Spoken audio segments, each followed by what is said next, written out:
Sejarah berdirinya Kerajaan Mataram. Kerajaan Mataram adalah salah satu kerajaan besar di Pulau Jawa yang berdiri pada abad ke-8 hingga abad ke-10 Masehi.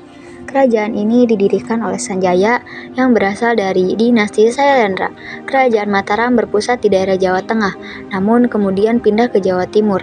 Pada masa pemerintahan Pusindok, Kerajaan Mataram dikenal oleh kerajaan maritim dan agraris yang memiliki hubungan dagang dengan kerajaan-kerajaan di Asia Tenggara dan India. Sejarah Kerajaan Mataram dapat dibagi menjadi beberapa periode, yaitu 1. Periode Sanjaya, abad ke-8 hingga awal abad ke-9. Periode ini ditandai dengan berdirinya Kerajaan Mataram oleh Sanjaya, yang merupakan keturunan dari Wangsa Sailendra.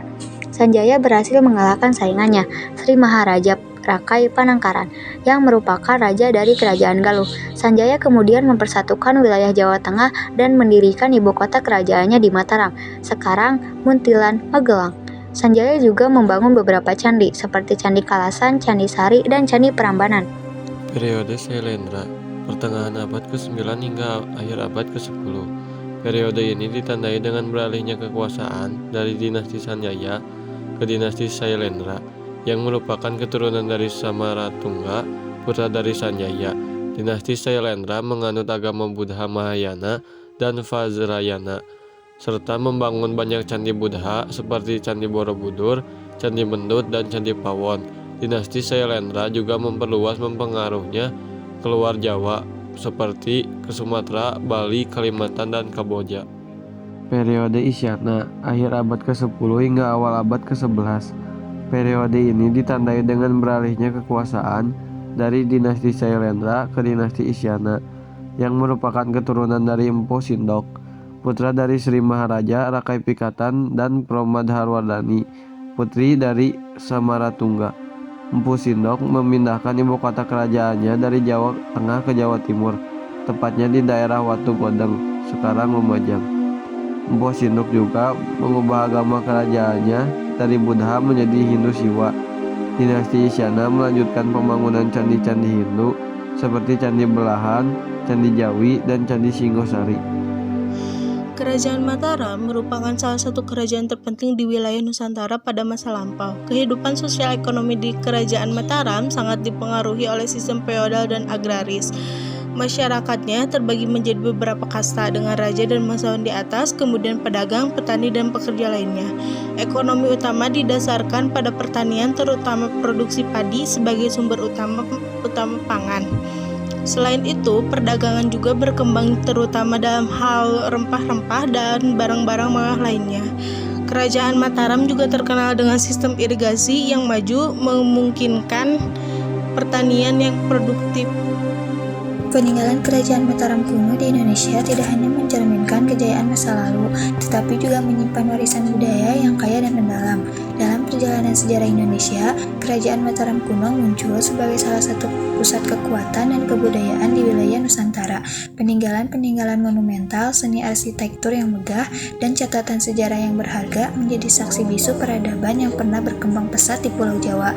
Mari kita tengok peninggalan Mataram kuno di Indonesia.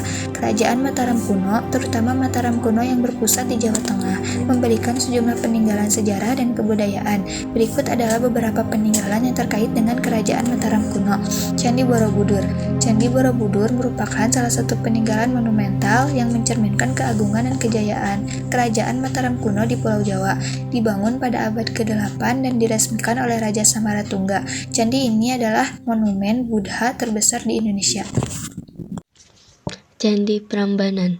Candi Prambanan adalah suatu peninggalan megah yang menceritakan kebesaran dan keberagaman agama di masa lalu, khususnya sebagai bagian dari Kerajaan Mataram kuno di Jawa Tengah, Indonesia. Dibangun pada abad ke-9 Masehi, Prambanan menjadi perwujudan keindahan seni arsitektur Hindu yang luar biasa. Candi Sewu. Candi Sewu yang terletak tidak jauh dari Candi Borobudur merupakan sebuah peninggalan yang mencerminkan keindahan seni arsitektur pada masa Kerajaan Mataram kuno di Jawa. Dibangun pada abad ke-8 hingga ke-9 Masehi. Candi Sewu adalah kompleks candi Buddha yang menjadi bukti keberlanjutan pengaruh agama Buddha di wilayah tersebut. Nama Sewu dalam bahasa Jawa berarti 1000, merujuk pada jumlah candi-candi. Candi Mendut. Candi Mendut merupakan peninggalan bersejarah yang terletak di sekitar kompleks Candi Borobudur, merupakan bukti kekayaan seni dan kebudayaan pada masa Kerajaan Mataram kuno di Pulau Jawa. Candi Pawon. Candi Pawon membawa jejak keagungan dan kebijaksanaan Kerajaan Mataram kuno. Diperkirakan dibangun pada abad ke-9 Masehi, bersamaan dengan Candi Borobudur dan Candi Mendut. Candi Pawon menciptakan kompleks religius yang mencerminkan kearifan dan keberlanjutan agama Buddha pada masa itu. Prasasti Canggal.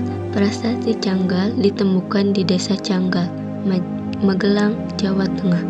Adalah sebuah prasasti bersejarah yang memberikan wawasan tentang Kerajaan Mataram kuno.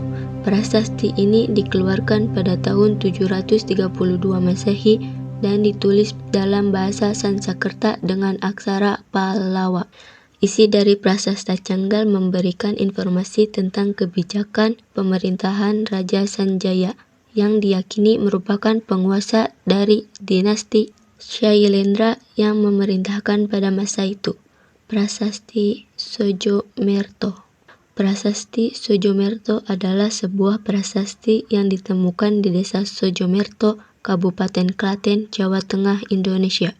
Prasasti ini berasal dari masa pemerintahan Rakai Kayuwangi, seorang raja dari Mataram kuno pada abad ke-8 Masehi. Prasasti Sojomerto yang ditulis dalam bahasa Sanskerta dengan menggunakan aksara Pallawa memberikan gambaran tentang pemerintahan dan kebijakan raja pada masa itu.